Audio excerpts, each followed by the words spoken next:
মৰমৰ ছাত্ৰ ছাত্ৰীসকল, আজিৰ ভিডিঅ'টোত মই ক্লাছ 10ৰ ত্ৰিভুজ চেপ্টাৰটোৰ যেটো উপপাদ্য 6.1 বা থেলছ থিওৰিম, ইয়াৰ আৰু এটা নাম আছে মৌলিক সমানুপাতিক উপপাদ্য। সেই উপপাদ্যটো এই ভিডিঅ'টো ডিছকাছ কৰিম। ইয়াৰ পূৰ্বে মই আৰু এটা ভিডিঅ' বনাইছিলোঁ যোৱাকালি, সেইটো হ'ল যেটো ত্ৰিভুজ চেপ্টাৰটোৰ যেটো ইন্ট্ৰডাকশ্যন, সেই ভিডিঅ'টোত দিয়া হৈছিল। গতিকে সেই ভিডিঅ'টো চাইহে এই ভিডিঅ'টোলৈ আহিবা। গতিকে আহা ভিডিঅ'টো আৰম্ভ কৰোঁ। গতিকে চোৱা, থেলছ থিওৰিমটোত কি কোৱা হৈছে যে 6.1 মৌলিক সমানুপাতিক উপপাদ্য বা ইয়াক থেলছৰ উপপাদ্য বুলিও কোৱা হয়। উপপাদ্যটো কি আছিল? যদি এডাল ৰেখা কোনো এটা ত্ৰিভুজৰ এটা বাহুৰ সমান্তৰালকৈ টনা হয় আৰু ৰেখাডালে আন দুটা বাহুক দুটা নিৰ্দিষ্ট বিন্দুত ছেদ কৰে, তেন্তে সেই বাহু দুটা একে অনুপাততে বিভক্ত হ'ব। ইয়াত চোৱা, যদি এটা ট্ৰায়েংগেল লওঁ আমি, ইয়াত মই এটা ট্ৰায়েংগেল লৈছিলোঁ, এ বি চি এটা ট্ৰায়েংগেল ল'লোঁ, আৰু এই ট্ৰায়েংগেলটোৱে বি চি বাহুৰ সমান্তৰালকৈ আৰু এটা বাহু টানা হৈছে, সেই বাহুটো হ'ল ডি ই। সেই বাহুটো যদি দুটা নিৰ্দিষ্ট বিন্দু ডি আৰু ই এই দুটা বিন্দুত ছেদ কৰিছে, তেন্তে এই বাহু দুটা একে অনুপাতত বিভক্ত হ'ব। মানে কি একে অনুপাত মানে কি? ইয়াত চোৱা, এ বি বাহুটোত ডি বিন্দুটোৱে ছেদ কৰিছে, গতিকে A D by B D বা ডি বি তুমি যি ক'ব পাৰা, ইকুৱেল টু কি হ'ব? এ ই ডিভাইডেড বাই কি হ'ব? ই চি।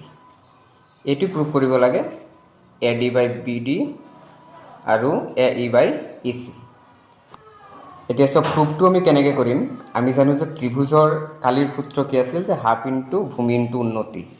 যদি আমি এই ট্ৰায়েংগেলটো লওঁ, ট্ৰায়েংগেলত এ ডি ই, এই ওপৰত যিটো ট্ৰায়েংগেলটো আছে, এই ট্ৰায়েংগেলটো লওঁ, তাত দুটা ভূমি পাম আমি, এ ডি আৰু এ ই, আৰু উন্নতি দুডাল দিয়া আছে, এফ ই এফ আৰু ডি জি।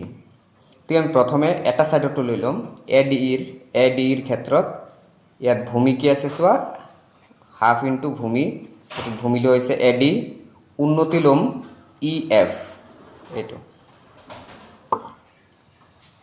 আকৌ এৰিয়া অফ বি ডি ইৰ ক্ষেত্ৰত বি ডি ই, এই ট্ৰায়েংগেলটো লোৱা হৈছে, ট্ৰায়েংগেলটো চাই ল'বা। বি ডিৰ ক্ষেত্ৰত সূত্ৰ আছিল হাফ ইনটু ভূমি, ভূমি হ'ল বি ডি বা ডি বি যি লিখিব পাৰা, ইনটু ই এফ। কিছুমানৰ ক্ষেত্ৰত আমি কেতিয়া উন্নতিৰ ক্ষেত্ৰত সদায় উন্নতি 90 ডিগ্ৰী হয়, কিছুমান ত্ৰিভুজৰ ক্ষেত্ৰত আমি অলপ বহাই ল'ব লাগে। ইয়াত বি ডি অলপ বাহুটো বহাই দিলে বি এফ বি হৈ যাব। গতিকে ইয়াৰ উন্নতিটো হৈ যাব কি?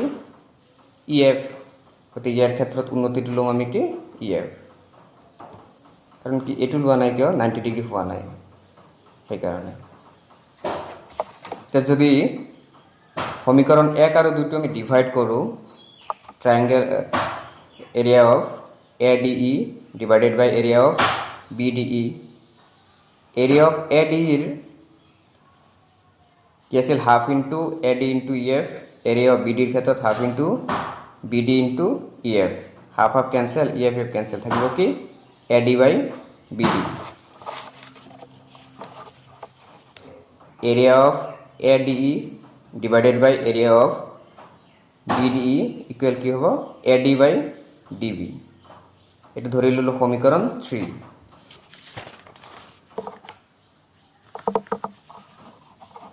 আকৌ area of A D E কি পাম? ট্ৰায়েংগেলটো area of A D E এইটো ছাইডত ল'ম। ইয়াত ভূমি হৈ যাব এ ই আৰু ডি জিটো হ'ব উন্নতি। গতিকে হাফ ইনটু এ ই ইনটু ডি ই।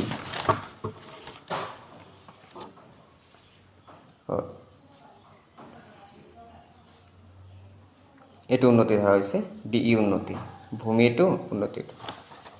আকৌ area of C D E, C ডিৰ ক্ষেত্ৰত কি হৈ যাব? চি ডি ই, চি ডিৰ ক্ষেত্ৰত ভূমি লৈছে ই চি, অলপ বহাই গৈ কি ল'ম আমি? D G. হাফ ইনটু ই চি বা চি ইনটু কি আছে? D G. পিছৰ ষ্টেপটোত আমি কি কৰিম? 4 ডিভাইড 5 মানে 4 নং যেটো সমীকৰণ আছে এটো 5 দি ডিভাইড কৰো ইয়াত কি আছে area of ADE divided by area of CDE half into AE into DG half into C into DG কইলে কি মান হ'ব half half cancel DG DG cancel থাকি যাব কি AE বাই EC পিছত চোৱা দুটা ট্ৰায়াঙ্গেল এটা BDE আৰু ট্ৰায়াঙ্গেল CDE এই দুটাৰ মাজৰ দুইটাৰ ভূমি একে থাকে DE আৰু দুটা সমান্তৰাল ৰেখাৰ মাজত অৱস্থিত DE আৰু BC ৰ মাজত অৱস্থিত একেই গতিকে আমি ক'ব পাৰো দুটা ট্ৰায়াঙ্গেলৰ এৰিয়া সমান গতিকে লিখিব পাৰো AR = BDE equal area of CDE আমাৰ কি কৈছিল BDE আৰু CDE BDE আৰু CDE এই দুইটাৰে ভূমি এই দুইটাৰ ভূমিৰ BD আৰু EC দুটাৰ সমান্তৰাল কোন দুটা ৰেখাৰ মাজত অৱস্থিত DE আৰু BC ৰ মাজত অৱস্থিত গতিকে দুইটাৰে কালি আমি কি ক'ব পাৰো সমান পিছত সমীকৰণ 3 টো কি আছে area of ADE area of BDE equal to কি আছে AD বাই BD